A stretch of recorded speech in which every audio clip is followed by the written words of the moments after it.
आदाब, मैं हूं शकील अहमद और आप देख रहे हैं न्यूज मैक्स के खास प्रोग्राम खबर से आगे में आपका स्वागत है।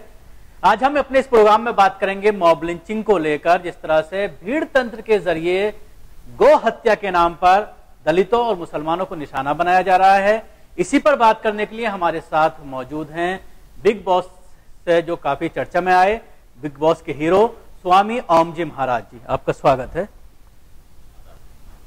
स्वामी जी, क्या कहेंगे जिस तरह से इस तरह के मामले सामने आ रहे हैं? कई बार प्रधानमंत्री ने भी बयान दिया है कि गौ हत्या के नाम पर मुसलमानों को निशाना ना बनाया जाए या बेगुनाहों को निशाना ना बनाया जाए, और उसके बावजूद उस पर कोई रोक नहीं लग पा रही है, उनके बयान का कोई असर नहीं हो रहा।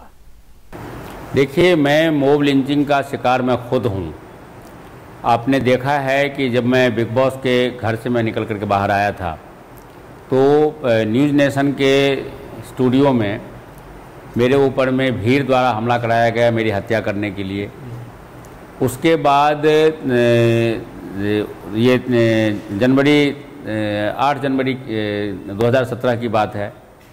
लेकिन सवाल ये है कि इस तरह से जो मॉब लिंचिंग का जो साजिश तैयार किया जाता है, मैंने इसके ऊपर में पूरा का पूरा एक प्रस्ताव तैयार किया है। मैंने एक ड्राफ्ट तैयार किया है लॉ बनाने के लिए, और मैंने वो ड्राफ्ट तैयार करके मैंने इनको लॉ मिनिस्टर रवि प्रसाद जी को भी दिया है, होम मिनिस्टर राजनाथ सिंह को भी दिया है, राष्ट्रपति प्रणब मुखर्जी को भी दिया है, और प्रधानमंत्री नरेंद्र मोदी जी को भी दिया है। सिर्फ यही नहीं हो रहा है कि मेरे ऊपर में भीड़ द्वारा जानलेवा हमला किया जा रहा है या गौरक्षकों द्वारा स्वामी जी, जिस तरह से गौरक्षक गौ आतंकी कहा जा सकता है, उनको गौरक्षक नहीं कहा जा सकता।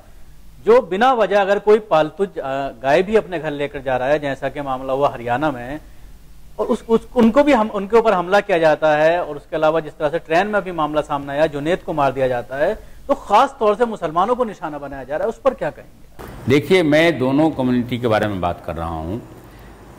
दादरी में अखलाक को मारा गया, अभी ट्रेन में जुनैद को मारा गया, लेकिन वहीं पर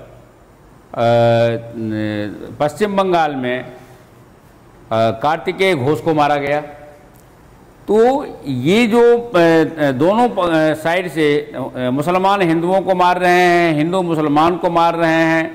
पहले भी हम भुगत चुके हैं, जब हिंदुस्तान पाकिस्तान का बंटवारा हुआ था 1947 में, तब भी पाकिस्तान में जो मुसलमान थे उन्होंने हिंदुओं को मारा, जो हिंदुस्तान में हिंदू थे उन्होंने मुसलमानों को मारा। और ये सब कुछ सिर्फ इसीलिए हो रहा है क्योंकि इसके ऊपर में एक स्पेशल लॉ नहीं है।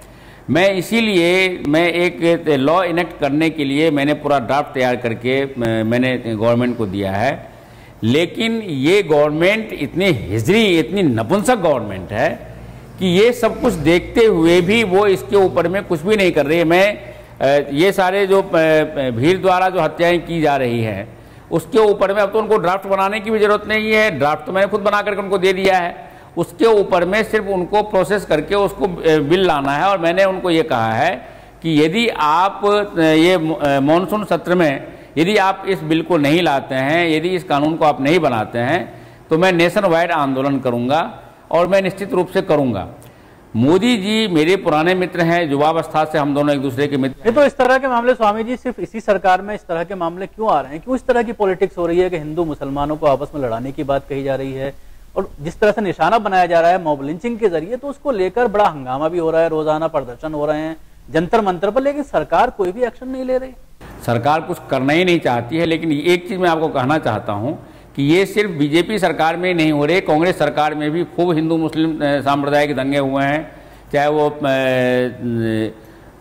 बिहार का हो, चाहे वो गुजरात का हो, चाहे वो उत्तर प्रदेश का हो, सांप्रदायिक दंगे होते रहे हैं। और उसके पीछे सबसे बड़ा कारण है सरकार की कमजोरी।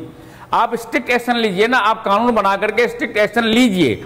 जो मॉब लिंचिंग करते हैं, मॉब लिंचिंग में क्या होता है कि भीड़ का कोई नाम नहीं होता। पुलिस वालों के पास में जब हम कंप्लेंट करते हैं, मैं इन सभी मॉब लिंचिंग के खिलाफ हूँ, लेकिन पुलिस वालों के पास में हम कंप्लेंट करते हैं तो वो ये कहते हैं कि जी भीड़ का कोई नाम नहीं होता, हम किसको अरेस्ट करें, भीड़ थी मार के चली गई, और असल में किसने मारा हमको क्या मालूम।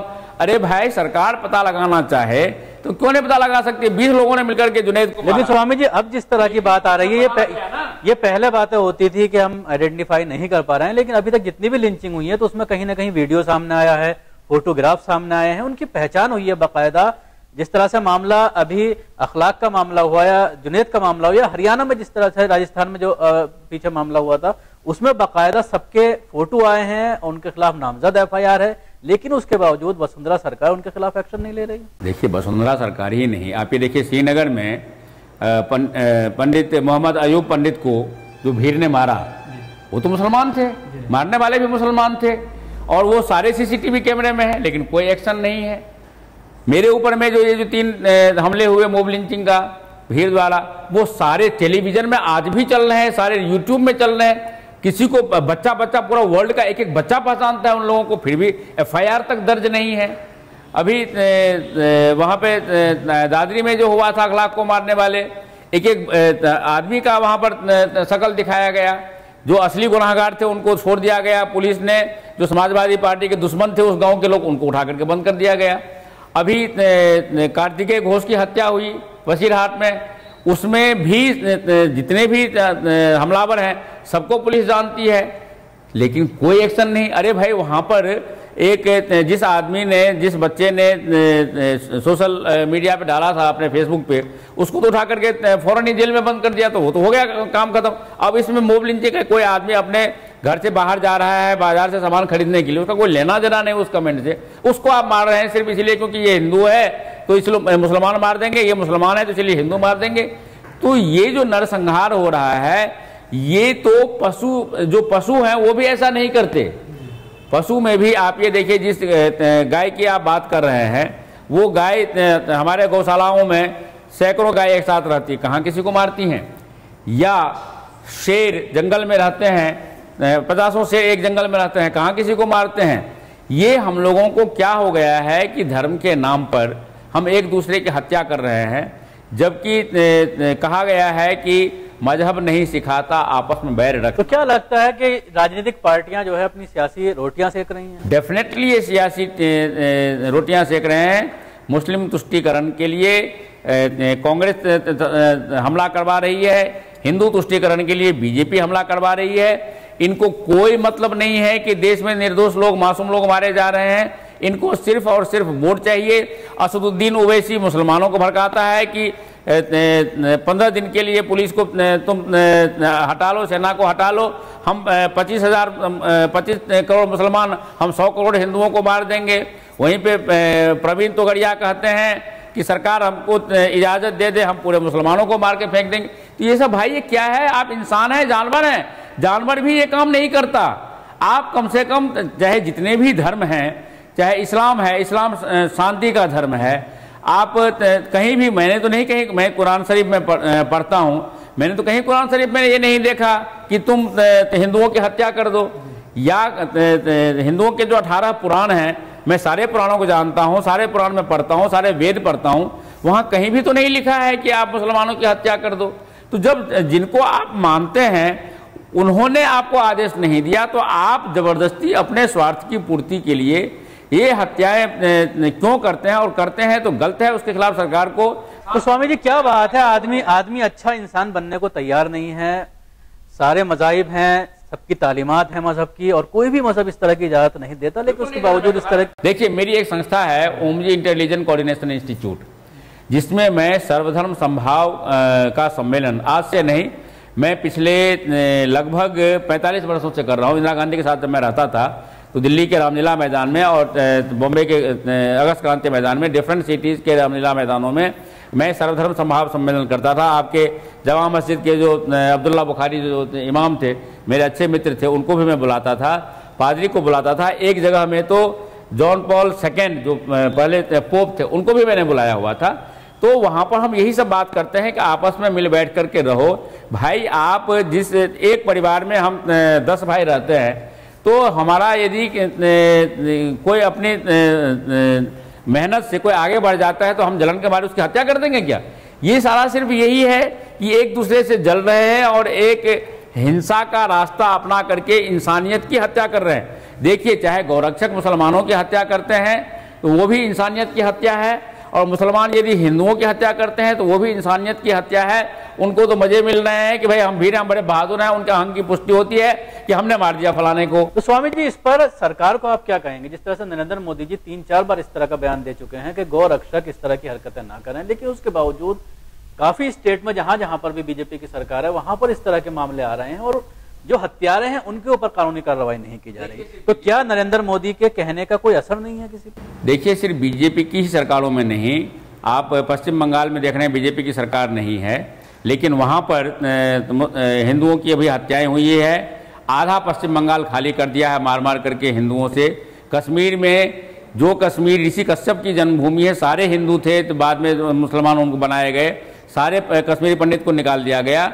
ये हर जगह जो कुछ भी हो रहा है, चाहे वो कश्मीर में शेख अब्दुल्ला की वजह से हो, चाहे फारूक अब्दुल्ला की वजह से हो, चाहे बंगाल में ममता बनर्जी की वजह से हो, चाहे गुजरात में बीजेपी सरकार की वजह से हो, ये सिर्फ और सिर्फ राजनीतिक षड्यंत्र है। और ये लोग चाहते हैं देश में उत्पात हो, सांप्रदायिक दंगे हो और हिंदूवादी राजनीतिक दलों को हिंदुओं का वोट मिले, मुस्लिमवादी राजनीतिक दलों को मुसलमानों का वोट मिले, दुनिया हिंदुस्तान बिल्कुल कट जाए, मर जाए, कोई परवाह नहीं है। ये सिर्फ और सिर्फ एक राजनीतिक भाषण है मोदी जी का। यदि सचमुच में वो ऐसा करना चाहते हैं तो मैंने ड्राफ्ट बना करके दिया है। अब उनको ड्राफ्ट बनाने की, रविशंकर को, लॉ मिनिस्टर को ये बिल पास करने के लिए कोई ड्राफ्ट बनाने की जरूरत नहीं है। मैंने पूरा का पूरा ड्राफ्ट मैंने अंग्रेजी में भी बना करके दिया है, हिंदी में भी बना करके दिया है और उसको सिर्फ इन्होंने एग्जीक्यूट करना है। मैंने एमपीज भी तैयार कर दिए हैं। जी शुक्रिया। ये स्वामी ओम जी जो बता रहे थे तफसील से कि किस तरह से मॉब लिंचिंग को लेकर वो खुद इसका शिकार हैं और उसको लेकर सरकार को सख्त कानून पास करना चाहिए। और कोई भी धर्म ये इजाजत नहीं देता कि किसी को जो है किसी की जान जो है बेजा ली जाए, चाहे वो हिंदू धर्म हो चाहे वो इस्लाम हो, वो इस तरह की इजाजत नहीं देता। इसलिए इस तरह की घटनाओं पर सख्ती से सरकार को एक कानून पास करके उस पर लगाम लगानी चाहिए। शुक्रिया।